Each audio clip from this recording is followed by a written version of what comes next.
Assalamualaikum warahmatullahi wabarakatuh. Halo teman-teman, kali ini saya akan kasih tahu tentang kisi-kisi bocoran soal SKB CPNS tahun 2020, Formasi Tenaga Kesehatan, Apoteker, dan Farmasi. Namun jangan lupa subscribe dan like YouTube channelnya ya. Semoga kalian lulus menjadi ASN 2020.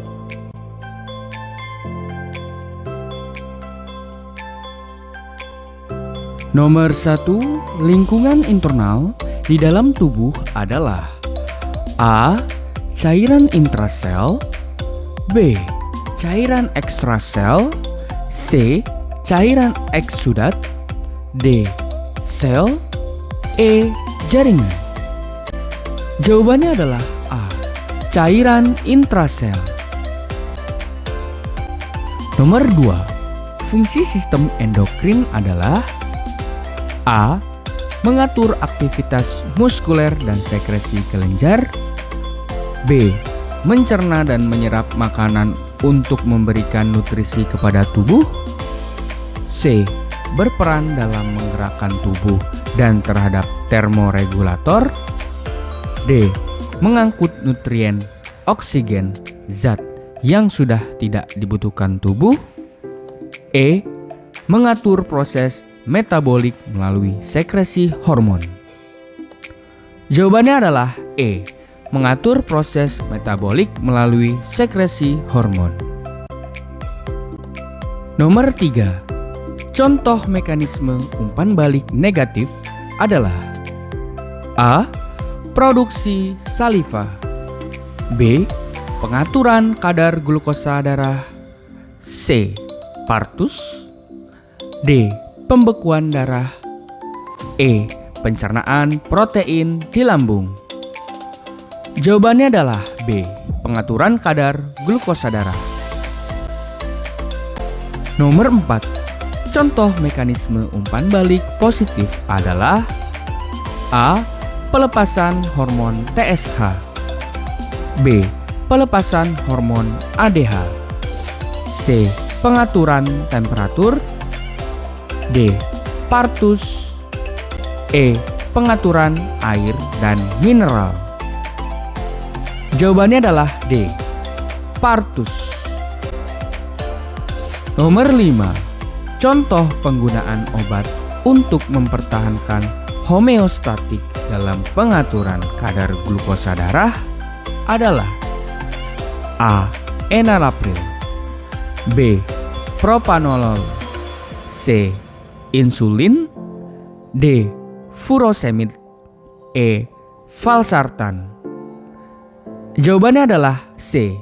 Insulin. Nomor 6, strata pelayanan kesehatan dibedakan antara A. Pelayanan kesehatan tingkat primer, sekunder, dan tersier, B. Pelayanan kesehatan dasar dan rujukan, C. Rumah sakit kelas A, kelas B, kelas C, dan kelas D, D. Puskesmas perawatan dan non-perawatan. Jawabannya adalah A. Pelayanan kesehatan tingkat primer, sekunder, dan tersier. Nomor 7, sel dikatakan satuan fungsi makhluk hidup karena A. Semua jenis sel mempunyai fungsi yang sama, B. Melakukan apa yang dilakukan oleh suatu individu organisme sebagai keseluruhan, C. Semua sel mempunyai jumlah dan macam organel yang sama, D. Semua makhluk hidup terdiri atas sel-sel, E. Sel adalah unit terkecil dari makhluk hidup. Jawabannya adalah B. Melakukan apa yang dilakukan oleh suatu individu organisme sebagai keseluruhan. Nomor 8, organ tubuh yang banyak mengandung peroksisom adalah A. Hati, B. Paru-paru, C. Otak, D. Jantung, E. Ginjal. Jawabannya adalah A. Hati. Nomor 9. Bagian sel yang mengatur keluar masuknya zat dari dan ke dalam sel adalah A. Sitoplasma, B. Mitokondria, C. Nukleus, D. Membran plasma, E. Retikulum endoplasma. Jawabannya adalah D. Membran plasma. Nomor 10. Proses pergerakan acak partikel-partikel dari konsentrasi tinggi ke rendah disebut A. Osmosis, B. Transfer pasif, C. Transfer aktif, D. Difusi, E. Transitosis. Jawabannya adalah D. Difusi. Nomor 11.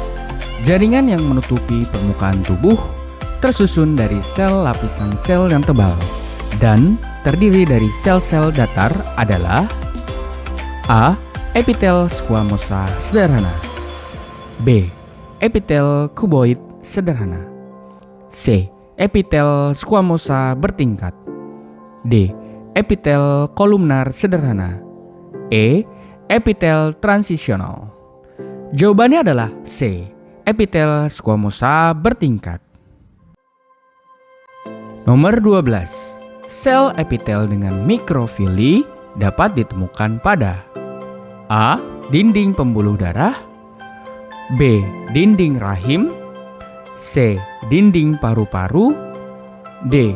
Dinding usus kecil, E. Dinding esofagus.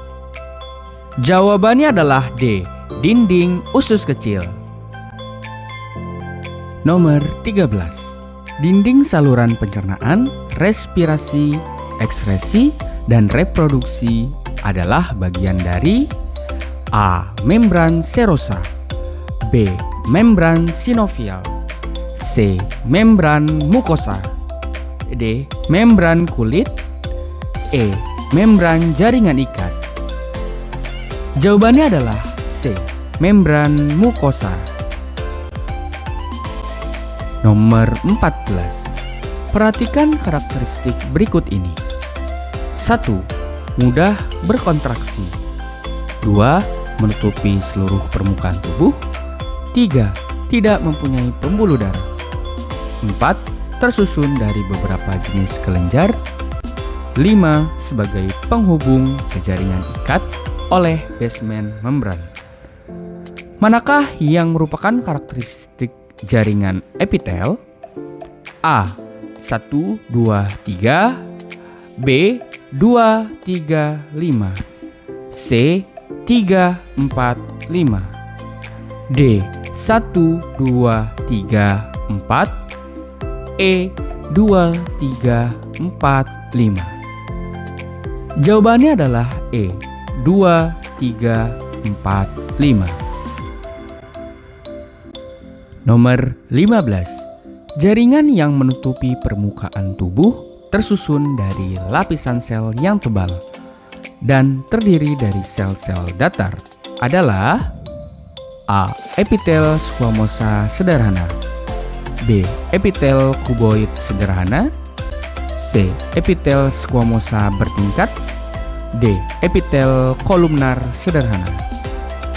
Jawabannya adalah C.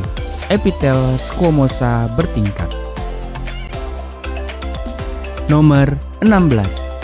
Epitel bertingkat biasanya ditemukan pada area tubuh ketika melakukan aktivitas A. Filtrasi, B. Proteksi, C. Sekresi, D. Difusi. Jawabannya adalah C. Sekresi.